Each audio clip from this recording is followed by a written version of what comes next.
हजरत बुल्ले शाह पंजाबी के बेबदल शायर की हैसियत से एक बुलंद मकाम रखते हैं। उन्होंने पंजाबी जुबान में जो शायरी की वो अपने उसलूब, लफ्जियात और तकनीकी अनासर के बायस बाकी शायरों से मुनफरिद और मुमताज दिखाई देती है। बुल्ले शाह ने क्यों पंजाबी का इंतखाब किया? उसकी वजह यह है कि उनका एक सूफियाना मजाज है। सूफियाना मजाज में ये बुनियादी तौर पे एक बात शामिल होती है कि सूफी लोगों की प्रॉपर्टी होता है, अपने इर्द गिर्द बसने वालों की प्रॉपर्टी होता है। लोग उसके दवारे पे आएंगे, कुछ लेने के लिए आएंगे, रहनुमाई के लिए आएंगे।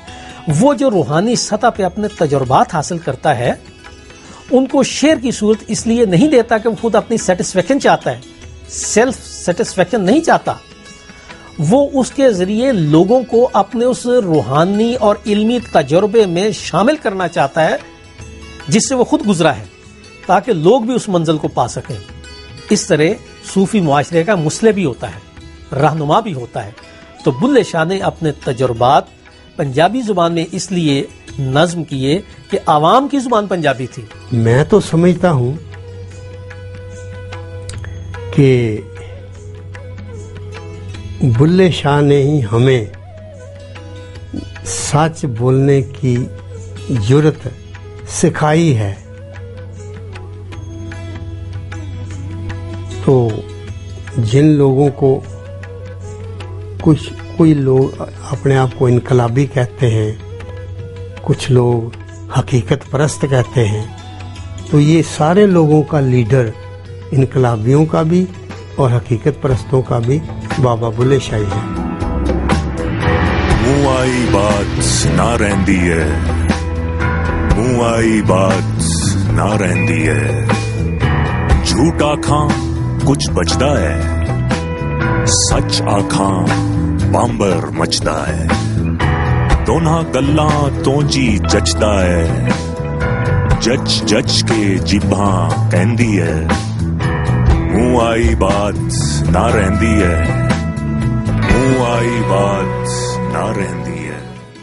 क्योंकि कोई मुसव्वदा उस लिहाज से हाथ का लिखा हुआ या उस दौर का नहीं मिलता, इसलिए कव्वालों ने, गाने वालों ने, कुछ रिवायत करने वालों ने जो कलाम जमा किया, उसकी तदवीन के बाद कुछ चीज़ें मेरी राय है कि उसमें ऐसी शामिल हो गई जिनको ऐसी आज़ादी की तरफ ले जाया जा सकता है कि जो मज़हब से मुतसादम है। लेकिन मैं समझता हूँ कि जो आसफ खान साहब ने उनका कलाम बुल्ले शाह का मुरत्तब किया, तो वो आगाज़ सबसे पहले जो कलाम उन्होंने लगाया है वो एक हमदिया उनकी काफ़ी है। अलफ अल्लाह रत्ता दिल मेरा, मैनू बेदी खबर न काई, ते बेपड़ियां कुछ समझ ना आवे, लज्जत अलफ दी आई।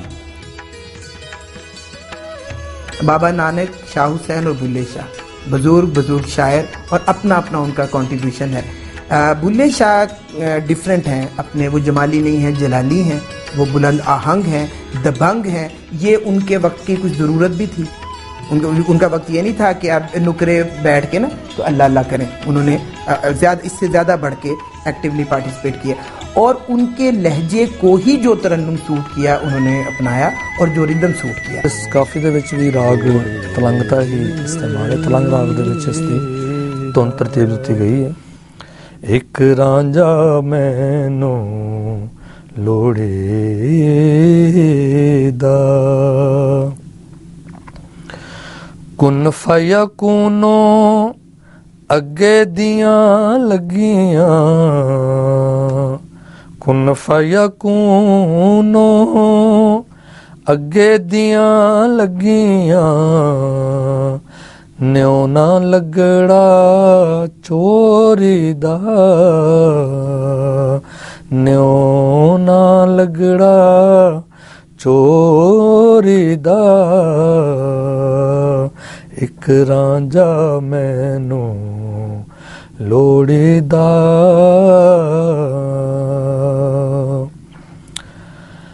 अहद अहमद विच फर्क ना भुलिया, अहद अहमद विच फर्क ना भुलिया, रत्ती कुपेत मरोड़ी दा, रत्ती कुपेत मरोड़ी दा, एक रांझा मैनू लोड़ी दा, एक रांझा मैनू लोड़ी दा। बुल्ले शाह की फिक्र में उनका तसव्वुर इश्क निहायत अहमियत का हामिल है। उनके नजदीक कायनात की सब हिद्दत और हरारत इश्क के दम से है। इश्क वो बुनियादी तवानाई है जो इंसान और कायनात में तहरीक पैदा करती है।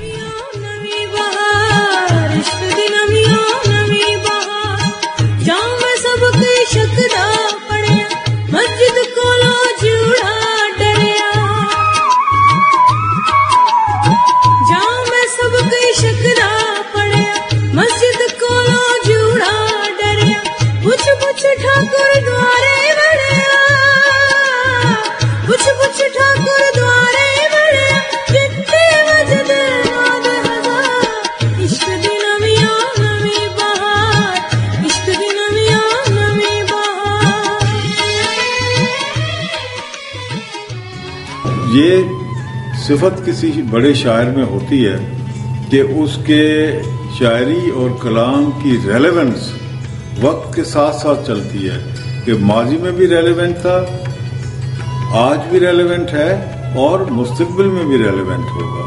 ये पूरी अगर एक जंजीर जो है रेलेवेंस की वो अगर होती है तो वो शायर तारीख में बहुत बड़े शायर के तौर पे उभर के आता है।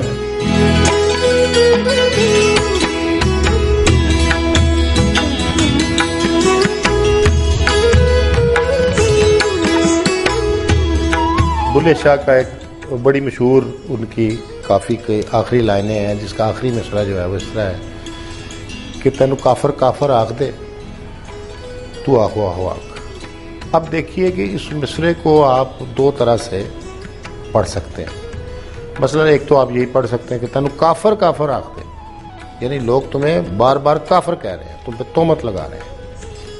एक इसका शेड ये है कि तेनू काफर, एक पॉज दीजिए तो उसके बाद काफर आख दे तू आखो आखो आख। यानी अब देखें कि कोई लफ्ज नहीं बदला, मिसरे की साख्त में कोई फर्क नहीं पड़ा, सिर्फ एक स्ट्रेस और पॉज देने से उसके मानवीयत में कितना फर्क पड़ गया। तो ये कोई आम आदमी या कोई आम शायर का काम नहीं है। ये एक बड़ा शायर इस तरह की बात सोच सकता है और इस तरह का मिसरा बना सकता है जो बैक वक्त दोनों मानवीयतें अपनी जो है वो लोगों तक पहुंचा रहा है। बुल्ले शाह का कलाम अपने फनी मयारात के हवाले से और तकनीकी अनासिर के इस्तेमाल के हवाले से बहुत नादिर मिसालों से भरा हुआ है। उन्होंने अगरचे फ़न सूफी शुअरा का मतमय नज़र नहीं है, लेकिन उन्होंने फ़न के ऐसे अनासिर को अपनी शायरी में बरता है जिनका कवायद की किताबों में या इस्तिलाहात और अदब की किताबों में कोई जिक्र नहीं। उन्होंने बाज़ ऐसी खूबसूरत तरीके से अपनी बात को बयान करने के लिए लफ्ज़ियात में इस तरह के तगय्युरात किए, इस तरह के लफ्ज़ों को इस्तेमाल करके बयान और इजहार के करीनों को जन्म दिया जो ना तो उनसे पहले कहीं हमें दिखाई देते हैं और बाद में भी उस तरह की कुदरत कलाम या उस तरह का इजहार या उस तरह का उसलूब हमें कहीं और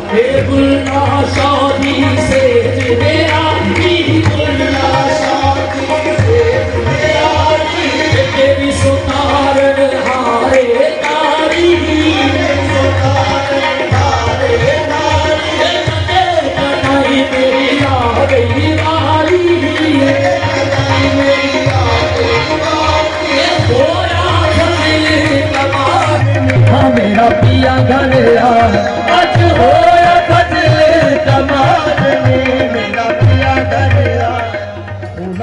उस वक्त का जो पॉपुलर लहन था, बुल्ले शाह ने उसमें बात की।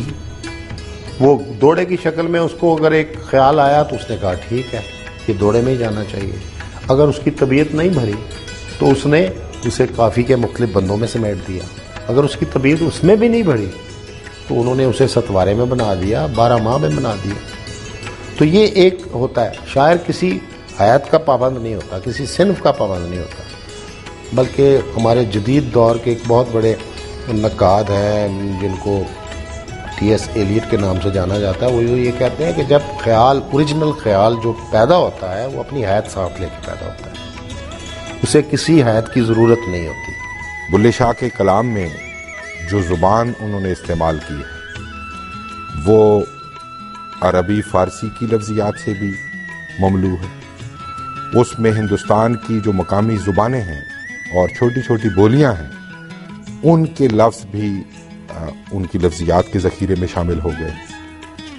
उससे एक ऐसी ज़ुबान वजूद में आई है जिसको आप यानी आफाकी ज़ुबान आप कह सकते हैं, यानी वो किसी एक महदूद बोली तक नहीं रही, तो उसमें लफ्ज़ियात का इतना ज़ख़ीरा उन्होंने शामिल कर दिया। और फिर उन लफ्ज़ों को, मुख्तलिफ ज़बानों के लफ्ज़ों को इस तरह से उन्होंने घुला मिलाकर अपने कलाम में शामिल किया है कि अजनबियत और मगायरत की फ़ज़ा पैदा नहीं है, बल्कि उसमें एक ख़ास तरह का यानी जो कुर्ब है वो जन्म लेता है। मैं एक मिसाल पेश करता हूँ कि इश्क अंगीठी हरमल तारे चांद से कफन बनावांगी, ला मकान की पटड़ी ऊपर बहकर नाद बजावांगी। हमें इसमें उर्दू का कदीम रंग भी दिखाई देता है, इसमें अरबी फ़ारसी के लफ्ज़ भी शामिल हैं, लेकिन कहीं भी ये अजनबियत की फ़िज़ा पैदा नहीं करते। फिर उन्होंने जो इस्तिआरात बरते हैं, जो तशबीहात बरती हैं, जो किनाए हैं उनमें भी हिंदुस्तान की तहजीब और यहाँ के खालो ख़त जो हैं जोग्राफियाई और माशरती वो शामिल हैं। इसके साथ साथ उन्होंने आलमी जो इस्तिलाहात हैं और तलमीहात हैं उससे भी इन्होंने इस्तिफ़ादा किया। और बाज़ ऐसे वक़ूओं को, ऐसे वाक़यात को उन्होंने तशबीह के पैराए में बयान करने की कोशिश की है जो बिल्कुल एक नुदरत का नमूना है। मिसाल के तौर पर वो कहते हैं कि इश्क रोहेला ना ही जचदा, अंदर धरिया बाहर नचदा। तो इश्क को रोहेला कहना, फिर उन्होंने बाज़ लफ्ज़ों को मुकब्बर करके और बाज़ लफ्ज़ों को मुसग़्गर करके कलाम में लताफत पैदा की है। मसलन वो कहते हैं कि मुँह आई बात न रहती है, जच जच के जीबा कहती है। अब जीबा का लफ्ज़ जो है ये गोया उसकी एक तकबीर सूरत है, एक मुकब्बर सूरत है, उसकी जीब की मुकब्बर सूरत उन्होंने इस्तेमाल करके इसकी मानवीयत में इजाफा कर दी। फिर वो कहते हैं कि चलो वेखिए उस मस्तानड़े नू जेदी त्रिंजणा दे विच पईए तुम। मस्ताने को मस्तानड़े की सूरत में उसकी अंदर एक तकबीर की एक सूरत पैदा करके एक मुकब्बर उसको बनाकर एक रंग जो है वो पैदा करने की कोशिश की। और फिर उन्होंने कहा कि सबे तोर घरां नू मुड़ियां मैं हो इकलड़ी खलियां। इकलड़ी, अब इसमें एक तस्गीर का पहलू, एक छुटाई का पहलू जो है इसमें वो शामिल कर दिया है उन्होंने, जिससे जुबान में एक खास तरह की खूबसूरती जो है वो पैदा हो गई। तो बुल्ले शाह लफ्ज़ के इस्तेमाल से और मुख्तलिफ लफ्ज़ों के तरकीबों और जोड़े बनानों में उनका एक इम्तियाजी रंग हमें दिखाई देता है जो हमें बाकी शोरा के यहाँ, सूफ़ी शोरा के यहाँ बिलमूम वो दिखाई नहीं देता। इनसे पहले शाह हुसैन का कलाम या बाबा फरीद का कलाम, उसमें एक ख़ास तरह की सिकालत या ज़ुबान चूँकि उस वक्त इतनी मंजी हुई नहीं थी, उसमें एक ख़ास तरह की मुश्किल पसंदी का जो रुझान है वो हमें दिखाई देता है। लेकिन बुल्ले शाह के कलाम में ज़ुबान रवां दवां है और एक अवामी रंग रूप की हामिल है जो सुनने वालों को फौरी तौर पर अपनी तरफ मुतवज्जे करती है। तो ये ज़ुबान की जितनी जहतें हैं, जितनी खूबसूरतियाँ हैं, वो उनकी कुदरत कलाम की गवाही देती है।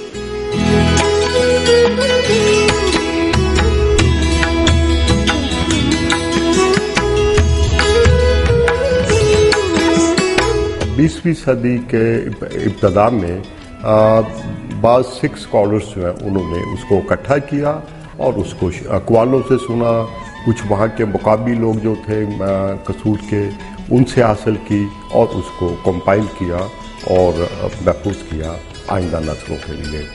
इसमें इस अमल में ये इम्कान मौजूद रहता है कि वो चाहे कितनी ही दयानतदारी से उन लोगों ने काम किया हो और कितनी ही जो इल्मी अंदाज़ा उन्होंने अपनाया हो, हमारे पास कोई अजवाज़ नहीं उनकी नीयत पे शुबा करने का, लेकिन इस किस्म का जब काम जमा किया जाता है 2 सदियों के बाद 3 सदियों के बाद, तो उसमें कुछ न कुछ तब्दीलियाँ जो हैं वो आ जाती हैं। लेकिन बुल्ले शाह को आज हम जानते हैं तो इसी हवाले से जानते हैं कि जो उनकी पोइट्री जो है वो तहरीर में आ गई। हजरत बुल्ले शाह के कलाम मार्फत निशां को अहले दिल ने हमेशा हाथों हाथ लिया। मुख्तलिफ तबाती इदारों, इल्मी और अदबी तंजीमों और दानिश्वरों ने बुल्ले शाह की फिक्र को आम करने के लिए उनके कलाम के मुख्तलिफ नौ एडिशन शाया किए। हजरत बुल्ले शाह की जिंदगी, जमाने और उनकी फिक्र की वजाहत और तफासील कई किताबों का मौजू बनी। शोरा और सूफिया के मुख्तलिफ तस्करों में उनके अहवाल की रंगारंगी और उनकी फिक्र की बूकलमुनी दिखाई देती है। हजरत बुल्ले शाह के कलाम के पंजाबी, उर्दू, अंग्रेजी और दूसरी जुबानों में मुतादिद मंसूम और मंशूर तराजिम हुए। मुतरजमीन और शारहीन ने कोशिश की है कि अवामुन्नास को बाबा साहब के कलाम की सही तरीन मारिफत हासिल हो और उनके पैगाम को ज्यादा सराहत के साथ पेश किया जा सके।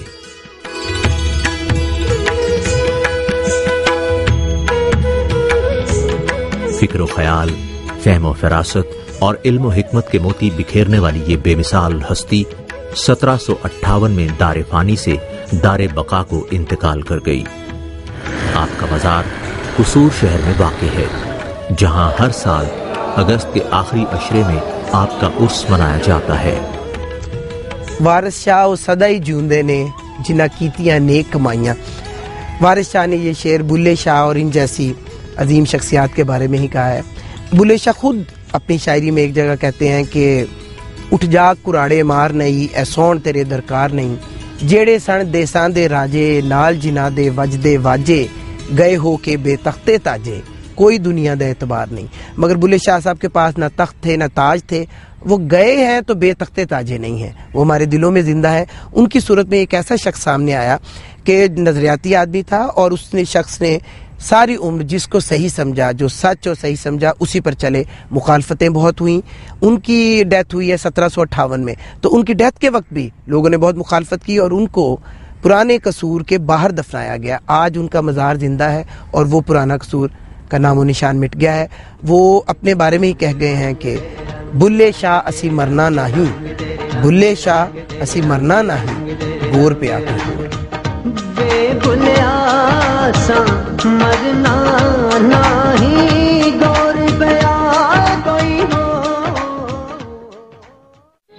चल बुलिया चल ओथे चलिए,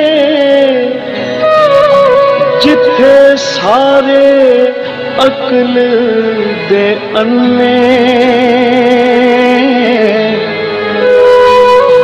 ना कोई साडी जात पछाणे ते ना कोई सानू मने।